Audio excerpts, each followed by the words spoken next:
경상북도 안동에 있는 한 고등학교. 개교한 지 5년밖에 안 됐지만 대학 진학률이 높아 신흥 명문으로 꼽힙니다. 오후 7시 야간 자율학습이 시작되자 멀티미디어실엔 빈자리가 없습니다. 모니터마다 다양한 동영상 강의가 펼쳐집니다. 과목도 강사도 모두 학생들이 선택합니다. 이른바 인터넷 강의를 듣고 있는 것입니다. 학생들은 원하는 시간에 원하는 과목을 들을 수 있고 스스로 부족한 부분을 채울 수 있기 때문에 인터넷 강의를 선호한다고 했습니다. 야간 수업 들으면은 약간 시간 낭비하는 것도 같고 졸릴 때는 그 순간을 놓치거든요. 근데 인터넷 강의는 졸리면 약간 잠시 정시 듣고 약간 환기 좀 하고 다시 들을 수도 있고. 제가 4학년이다 보니까 시간이 좀 촉박해가지고 제가 좀 부족한 부분이나 아니면 더 듣고 싶은 강좌를 클릭해가지고 듣습니다. 저는. 순서라고 생각하시면 되는데요. 어법에 해당하는 부분이 실제 화면 속의 강사 말이 빨라집니다. 속도를 조절하는 것입니다. 필요한 부분만 찾거나 빠르게 복습할 때 유용한 기능입니다. 저 원래 말 느린 선생님이 집중이 좀 잘 안 되거든요. 말 빠른 게 좋아요. 귀에 좀 쏙쏙 들어오고 템이 없어서 졸릴 템이 없는 것 같아요. 부산의 대연 고등학교에서도 지난해부터 인터넷 강의 열풍이 불었다고 합니다. 긴장감이 흐르는 3학년 교실엔 엄마들 사진까지 붙여놓았습니다. 그런데 자율학습을 하는 학생들이 무언가를 뚫어지게 보고 있습니다. 최첨단 동영상 플레이어 PMP입니다. 보통 3, 40만 원 줘야 하는 고가의 물건이지만 학생들 상당수가 PMP를 갖고 있습니다. 인터넷 강의를 듣기 위해 마련한 것입니다. 인터넷 강의는 저장했다가 필요할 때 반복해 들을 수도 있습니다. 몇 강이나 지금 저장돼 있어요? 100개 정도 들어가 있어요. 지금 현재는 사회 탐구 영역에서 2가지 듣고 있고 1학년 때는 내신 국어, 영어, 수학, 사회 부분 전부 다 들었고 2학년 때도 영어, 수학, 그 다음에 사회 탐구 영역에서 일부는 인강학 같은 거 들었습니다. 저희 반 같은 경우에 한 반에 PMP를 가지고 있는 학생이 한 10명, 우리가 32명인데 한 3분의 1 정도 가지고 있다고 보면 되겠죠. 현재 사이버 공간에 개설된 인터넷 강좌는 수천 개에 달합니다. 인강이라 줄여 부르는 인터넷 강의 열풍은 사교육 시장의 판도마저 바꾸고 있습니다. 이러한 인터넷 강의는 지난 2004년 EBS 수능 방송이 시작되면서 본격화됐습니다. 한 해 13조 6천억 원의 2004년 2월 교육인적자원부는 사교육비를 줄이기 위한 야심찬 정책을 내놓습니다. 수능 과외를 흡수하는 것입니다. 수능 시험 대비는 학교 수업을 충실히 하고 EBS 수능 강의를 시청하는 것으로 충분하도록 할 계획입니다. 그리고 지난 3년간 약 500억 원의 교육 예산이 투입됐습니다. 사업 내용은 2가지. 위성방송의 수능 전문 채널을 만드는 한편 무료로 인터넷 강의도 하겠다는 것입니다. 교육당국은 여기에서 수능 문제를 출제하겠다는 약속도 했습니다.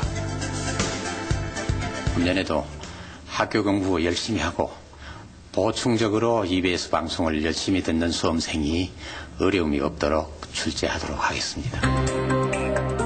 2004년 4월 1일 새벽 2시 EBS 수능 인터넷 강의 홈페이지가 구축되던 날 당시 교육부 총리까지 참석한 가운데 개통식이 열렸습니다. 단 3개월 만에 회원수는 40만 명을 돌파했습니다.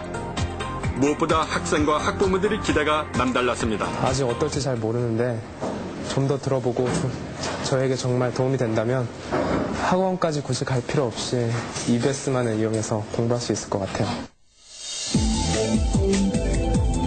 그로부터 1년 후 고등학생들의 교육 현실을 풍자한 책이 발간됐습니다.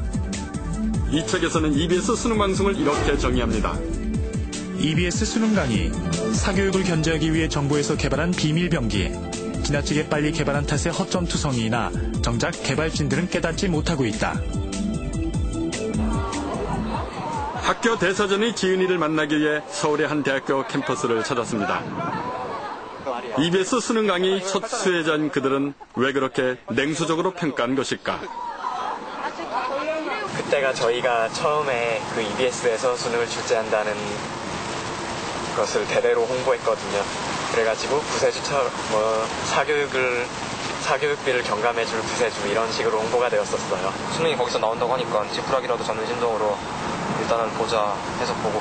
근데 결국은 대부분의 애들이 강의를 보고 특별한 게 없으니까 그 EBS 교재는 다들 한 번씩 사다 풀고 했는데 강의에 특별히 중점을 두진 않았던 것 같아요. 한 해 13조 6천억 원에 달하는 사교육비를 지를 수 있는 마지막 비상으로 선택된 EBS 수능 강의. 3년이 지난 지금은 어떤 평가를 받고 있을까요?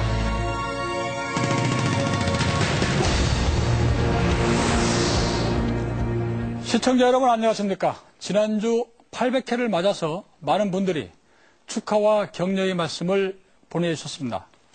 앞으로도 흔들림 없이 추정 60분 본연의 역할에 충실하겠습니다. 오늘 추정 60분은 EBS 한국교육방송공사 사장이 보내온 이 같은 프로그램 방영 자제 요청 내용을 소개하는 것으로 시작하겠습니다. 정리하면 이렇습니다. 오늘 방영될 프로그램이 EBS 수능 강의에 대해서 부정적인 인식을 심어줌으로써 사교육 업체의 이익을 대변하고 수능 시험을 준비하고 있는 학생들에게 큰 혼란을 일으킬 수 있다는 것입니다. 제작진도 그러한 우려와 걱정을 충분히 알고 있다는 점을 미리 말씀드립니다. 권영만 PD가 자리를 앉겠습니다. 자, 권 PD. 네. 수험생을 두지 않은 일반 가정에서는 수능 강의하면은 텔레비전에서 방영되는 강의를 떠올릴 수 있을 텐데, 네. 먼저 그 인터넷 수능 강의가 무엇인지 소개해 주시죠. 네. 강사들의 강의 동영상을 인터넷에 올려놓고 회원 자격만 갖추면 누구나 시간에 구애받지 않고 이용할 수 있는 것을 말합니다. 인터넷 수능 강의는 무료와 유료 두 가지가 있습니다. EBS의 인터넷 수능 강의는 무료입니다. 네. 권 PD. 네. 사실 그 EBS 수능 강의는 무료로 이용할 수 있다는 점 외에도 이 강의 내용에서 수능 시험 문제를 출제한다고 해서 그 시행 초기에 큰 기대를 모으지 않았습니까? 네, 그렇습니다. EBS 수능 강의는 실시 첫 해인 2004년 8월 국무총리사나 국무조정실이